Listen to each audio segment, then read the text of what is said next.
Un show sportif et culturel à vivre et à revivre en cette période de disette événementielle.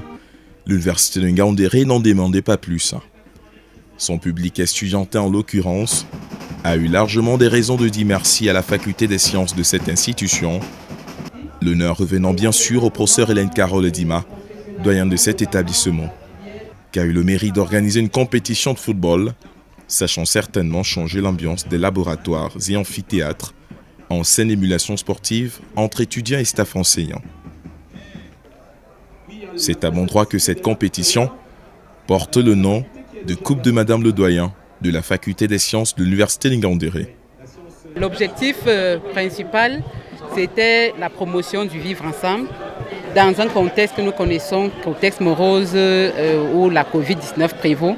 Donc il fallait donner de l'espoir à nos étudiants et surtout ouvrir un peu une soupape pour que la pression qu'ils ont accumulée depuis 2 ans sans activité physique puisse baisser. Brassage de la culture, l'esprit de combativité, mais dans l'unité et surtout le vivre ensemble. Ligne, motivation, objectif, le tout en un étant bien défini par qui de droit. Le spectacle des grands jours, spectacle flirtant avec les immenses rendez-vous tels les Jeux universitaires, s'offre allègrement à tous. Le fans club de l'Université de Ngaoundéré jouant ainsi les premiers rôles sous une pluie battante qui, heureusement, n'a pas entaché la qualité de l'événement du jour.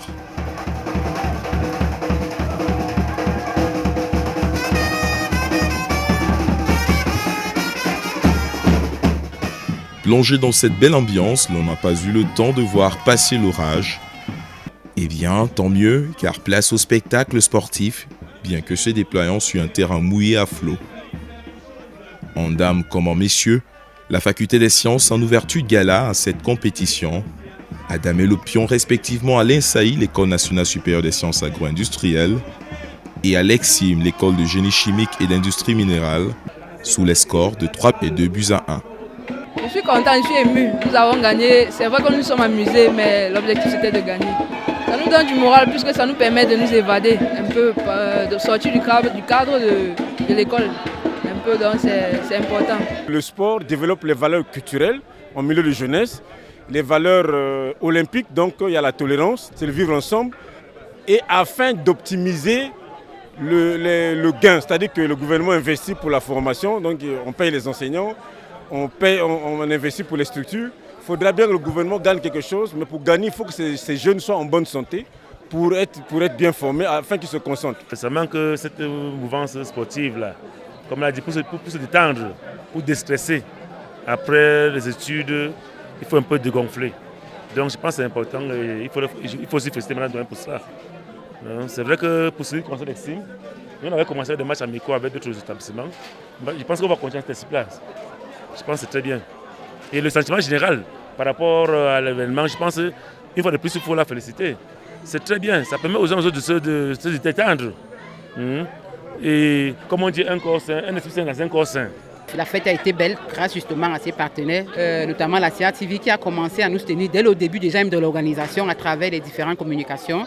Nous avons aussi la délégation régionale de la santé pour ce qui est de l'application des mesures barrières. Ils ont aussi ouvert un stand où les gens pouvaient se faire dépister au centre médico-social. Et puis il y avait aussi un poste de vaccination. Et ils ont aussi déployé leur ambulance. Vous savez que les jeunes sont trop actifs. En cas d'accident, il fallait une prise en charge directe. Donc toute notre gratitude à M. le délégué régional de la santé d'Adamawa ainsi qu'à son équipe.